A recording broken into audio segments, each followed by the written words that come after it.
What we're looking at here are the French Caesar and Swedish Archer artillery guns. Both of these are state-of-the-art howitzer systems, and both of them are fighting in Ukraine after being donated by the West. These guns are masters of a tactic called shoot and scoot, which is helping them survive better than any other artillery pieces in Ukraine's arsenal, while Russian troops have described them as a nightmare to fight against. But what exactly does shoot and scoot mean? What makes these two guns so good at it, and which of them is best? We're going to break down how the guns work, examine the tapes, travel to Finland to see them in action, and speak to their crews to find out. This is the Caesar, a very literal French acronym that means truck equipped with an artillery system, because that's basically what it is. The truck in question is a Renault Sherpa 5, which began life as a military transport.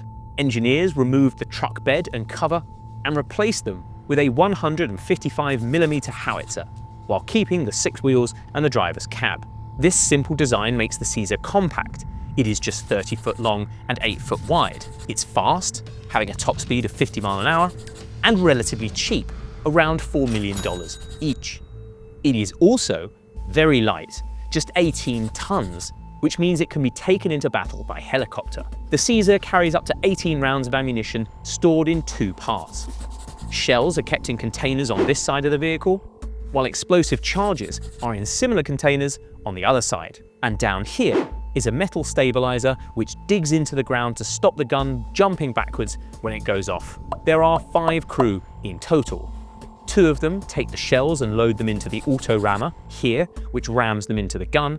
Another 2 take the explosive charges, push them into the gun by hand, then close the block at the back of the gun ready for firing. The 5th crew member is the commander. He operates the fire control system, which is a computer located here and is responsible for locking the gun on target. Caesar can be operated by just 3 people, though it means the loaders have a lot more work to do. Once everything is ready, the crews stand back just in case anything goes wrong, and the commander uses a control on the end of a wire to open fire. Using a standard shell, the Caesar can hit a target up to 25 miles away. This version is known as the Caesar 6x6, 6 wheels with 6-wheel drive. But there's also an 8x8 version used by Denmark and a few other militaries. The gun and crew are the same, but is built on the back of a slightly different truck with 8 wheels and has 2 auto rammers, one for shells and another for explosives. A skilled Caesar crew can set up, fire 6 shots, and be on the move again in under 3 minutes. If we take a look at this tape, we can see all of that in action. The crew of this 6x6 Caesar jump out of the cab and the commander starts programming the fire control system. At the same time, the shell loaders get a shell into the auto rammer. Once the shell is in the gun, the charge loaders get the explosives in behind it. The commander then gives the order to fire. You can see here how the stabilizer stops the gun from leaping backwards. And you can also see an 8x8 Caesar driving past just here. If we swap tapes for a second, you can see the 8x8 gun firing.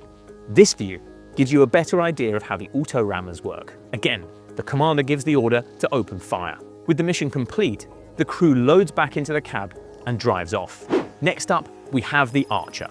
It was created by Sweden, but is also used by the British. Like the Caesar, it started life as a truck, a Volvo A3D dump truck, but it lost the dumper, which was replaced by another 155mm howitzer.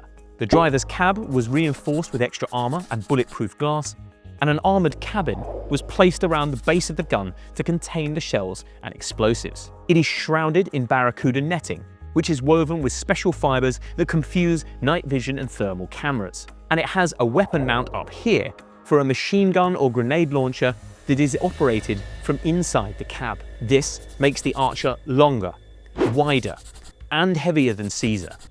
It is also quite a lot more expensive, but it has several party tricks the Caesar doesn't. For example, loading the Archer takes place away from battle. The crew, up to 4 people, use a specially designed truck to get the ammo into the armored compartment. Shells go in this side, and explosive charges go in the other. Archer can carry up to 21 shells, 3 more than the Caesar. Once in battle, the crews stay put and simply program their target into the fire control system Inside the cabin, the Archer digs 2 metal stabilizers into the ground to stop itself rolling backwards, elevates and extends the gun before locking on target, then opens fire. A new shell and explosive charge are loaded into the gun without the crew doing anything.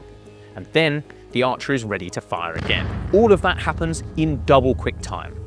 Archer can set up, fire 6 rounds, and then be on the way again in less than 80 seconds, compared to the Caesar's 3 minutes. And Archer can be operated by just 1 person if needs be. But that's not all. Archer has a range of 30 miles with a standard shell, thanks to special explosive charges it uses, and a couple of fancy fire modes. One makes tiny trajectory adjustments between each shot, meaning all the shells will land on their target at the same time, despite being fired a few seconds apart. The cannon can also fire horizontally in an emergency in case the gun is ambushed by tanks or armored vehicles, while its top-mounted weapon takes out any infantry. All of which makes it very hard for the enemy to find, and even harder to destroy if or when they eventually do. If we go back to the tape, we can see the Ukrainians putting that into action. Here's the crew loading into the vehicle and driving out on a mission. You can see the stabilizers deploying here. The gun locks on target and then opens fire. A moment later, the gun is packed away and moving to the next firing position. If we switch tapes, you can see that a little more clearly. The gun deploys, locks on, and opens fire in just 15 seconds. So, why is all of that such a big deal? To understand, we need to learn about how artillery is used in battle and a tactic known as shoot and scoot. A typical artillery fire mission looks something like this. A spotter, in Ukraine this is usually a drone, tracks the enemy and reports their location to a command post. Commanders decide whether the target is worth hitting and then task a unit with hitting it. If that unit is artillery, the crew will drive their gun within range, lock on to the position they were given, fire enough shells to hit the target, then pack up and drive off again. Provided enough shells are fired, artillery is extremely effective at destroying its targets. It is thought that 70% of all casualties in Ukraine are caused by it, and for that reason, it is known as the king of battle. But artillery also has another role called counter-battery fire, hunting down and destroying enemy guns to limit the horrendous damage they cause. A counter-battery mission is the mirror image of the fire mission we just saw. The friendly gun deploys and begins firing at its target, but this reveals its location to the enemy. So the enemy deploy their own gun to go and shoot back at it. But all of this takes time. If the friendly gun can pack up and move off before the enemy gun has time to open fire, then it lives to fight another day. That's what shoot and scoot means. Getting into battle, firing as many shells as quickly as possible, then packing up and getting away again before the enemy shoots back. And Caesar and Archer were designed to be the absolute masters of this tactic. If we get up close with the Archer, we can see all its features. You can see the armored cabin at the front where the 3 crews sit. There's a weapon mount on the top that can be controlled from the inside. Here's the 155mm cannon. And here's how it deploys, ready to shoot. You can see the armored housing at the back of the gun with the ammo and autoloader inside. There's 2 feet just below that, which lower into position to support the gun as it shoots. You can see the tires have been fitted with snow chains, allowing the Archer to move quickly over the frozen ground. And here's the Caesar, up close and personal. Here's the ammo racks where the explosive charges are stored. In the background, you can see the cab has been covered in netting. This not only obscures it from view, but the netting also contains special fibers to block infrared cameras.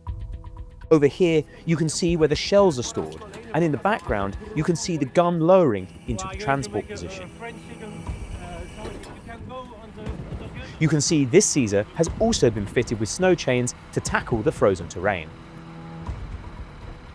At the back of the gun, you can see the 5-person crew discussing their mission.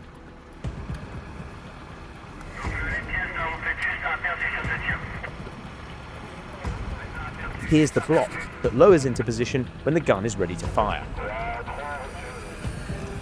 And here's the plough that digs into the ground to stop it jumping backwards. 67 Caesar guns were donated to Ukraine, and just 7 have been lost, a little over 10%. And most of those were hit by drones, which can target them while they're on the move. For comparison, other Ukrainian artillery guns have a loss rate of around 30%. Just 8 Archer have been donated to Ukraine, and none of those have been destroyed so far. 1 was hit by a drone, but it survived. This video shows how the drone damaged the rear ammo compartment, but that's nothing a few battlefield mechanics can't fix.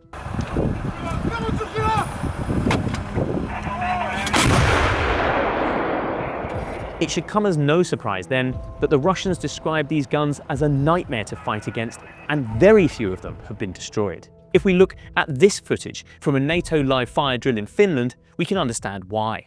This is the Caesar artillery piece. It is French owned but has been donated to Ukraine and is being used to fight the Russians. Very similar to the Archer artillery piece.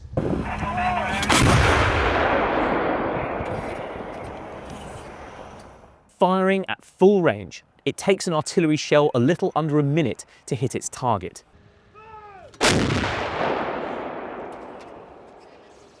From the time this Caesar fires its first round, it takes a little under 30 seconds to get the second one away.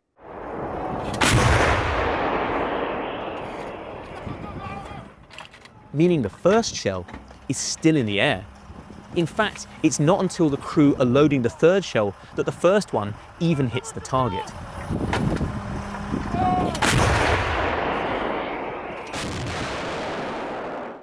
Only now do the enemy realize they're being shot at. They may well scramble a spotter drone to look for the gun, but the Caesar crew is already packing down. By the time their own artillery has got the location and fired back, this crew will be on the move somewhere else. The Archer is even more impressive. Between the first shell being fired here and the last shell being fired here, less than a minute has elapsed. And its clever fire mode means all these shells will land at the same time. Only now do the enemy know they're being shot at, and the Archer is already long gone. While in Finland, I spoke to the crews who actually operate these guns to find out what they think. First, we spoke with French artillery gunners operating the Caesar. I'm Colonel Aumonier. I'm the commanding officer of the 93rd Mountain Artillery Regiment, which is located in the French Alps. Just like the Archer, the Caesar's party trick is its mobility. We are very proud of the Caesar because of its mobility, its capacity to fire very quickly, and its capacity to move in many areas quickly. So we are very happy with the Caesar. A firing mission, it used to be maybe 2 or 3 minutes, and in less than 1 minute, he keep out the position to join a concealed position and waiting for another firing position. So the mobility is very fast. If you want to stay alive, you have to be mobile. Mobility is more important than ever because of the threat from drones. I think that drones have an impact of all the military layout, because not also artillery, but the PCs, the logistic area, everyone and everybody in, I think, the battlefield are concerned by drones. So for us, we have to insist on the maneuver, less than on the firing mission, but more on the maneuver, because once time, if you want to stay alive, you have to move very quickly. You have to stay concealed until you receive the firing mission. So to avoid drones threats, you have to be very mobile, I think. Next, I wanted to know how the gun operates in the field. I know the Caesar from many 15 years, and I was deployed with the Caesar in Malia, in Afghanistan. All right. So I know very well the system, and I'm very proud of it. The best of the gun is it's quite simple system. It's a quite simple system. Only 5 guys to use the Caesar, and you can keep approximately, I think, 30 shells in an autonomous manner, and it can move very simply. So it's a quite easy system, I think. Last, I asked if he could compare the Caesar and the Archer. The Archer and the Caesar, those I don't know the systems. Archer. I'm not a specialist of the Archer. I know very well Caesar, but Archer not. Okay, we'll go and ask the British I want about to be that. just. So that's exactly what we did. Lieutenant Colonel Ben Baldwinson of the 19th Regiment Royal Artillery, the Scottish Gunners. This is the first live firing we've done with Archer. So Archer's our new 155 artillery gun.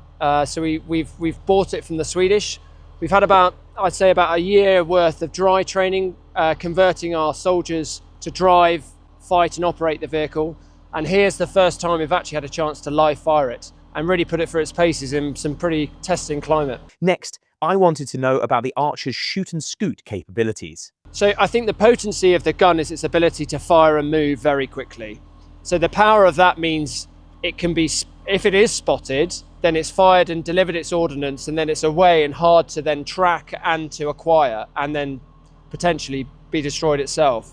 In terms of its speed of fire, it can fire all of its magazine and its rounds in a couple of minutes, and so it puts a huge weight of fire. Now, if you extrapolate that, if you expand that across a number of guns, of a regiment of guns, 24 guns for instance, then that is a colossal weight of fire that has lots of guns moving around and is very difficult for the enemy to, one, see and two, hit. Just how quickly can the Archer deploy, fire and relocate? We've been getting quicker and quicker every day, and we've been practicing moving the Archer from a hide into a firing post, firing a salvo and then moving off. And we've got that down to seconds rather than minutes. It is impressive. It's been very easy to maneuver on this terrain. In fact, it's been outpacing some of our tracked vehicles that support it. And when it's firing, it's really impressive. The rate of fire is much faster. And what about the Archer's fancy fire modes? There's two impressive functions that the gun has. The first is it has a multi-target ability, which means we can program the gun to go through a cycle of firing on several targets. Once it's programmed in the computer, it will just literally go from one target to the other. So it can fire virtually its whole magazine of 21 rounds on a number of targets once they're set in the computer. Something brand new for us. The other thing is the multi-round single impact mission, which it can fire a series of rounds at different trajectories so that they land at the same time. So the computer calculates the time of flight so that it hits the same point, which I can tell you from looking at the target end is pretty impressive. How does he think the Archer stacks up against the Caesar? So the Archer's strength is in its mobility and its ability to fire very quickly. We've also had a look at the Caesar, which is very similar. It is a different wheeled vehicle. It has a different loading mechanism. Probably its strength is in its simplicity. So its ability to fire and be fixed very quickly. Yeah, the Archer and crew survivability is excellent. So the cab itself is protected, it is air sealed, and it has a climate control system. So in terms of not being nice and warm, as well as being protected, it's superb. And the gun itself is protected with armor, but the main potency of the gun is its ability to move very quickly, which gives it its own armor in itself because it doesn't stay in one place for very long. We can see that each of these guns have their advantages. The Caesar is simple, easy to use and transport, and relatively cheap. They give their crews increased chance of survival over older Soviet kinds of artillery, and there are lots of them available. Their only major downside is that they require 5 people to operate, but that can be reduced to 3 in a pinch. If I were a battalion commander or a general, I think the Caesar would be the gun I'd pick. It isn't perfect, but it helps keep my troops alive and can be supplied in large enough numbers to make a measurable impact. Its simplicity means it isn't going to be such a problem to supply or maintain either. The Archer, on the other hand, is clearly a more sophisticated system. It provides best-in-class protection to the crew and is almost impossible to find and destroy by traditional means. Even if you do manage to find and track one with new technology like a drone, a kill is not guaranteed. If I was an artillery gunner, then there's no doubt I'd want to use the Archer. But for the battlefield commander, there's drawbacks. First, there's not that many of them available, so they can't be deployed at scale. That's a problem on a front line as long as the one in Ukraine. Second, they require a specialist vehicle to load the ammo into that rear compartment, putting extra pressure on the logistics tail. And with all the complex electronics on board, it's a fair bet they're harder to maintain than the Caesar as well. They can be operated by just one crew, which is a huge advantage to Ukraine. But according to the British commander we spoke to, it takes around a year for the crew to become proficient, which is a long time. So, while the Archer is undoubtedly the better gun in technical terms, if I were the Ukrainians, I think the Caesar would actually be top of my wish list. That's where this tape stops, but we'll be back soon to play you through another episode of War on Tape. Hey everyone, thanks for watching. If you want more videos like this in your feed, don't forget to hit like and subscribe to our YouTube channel.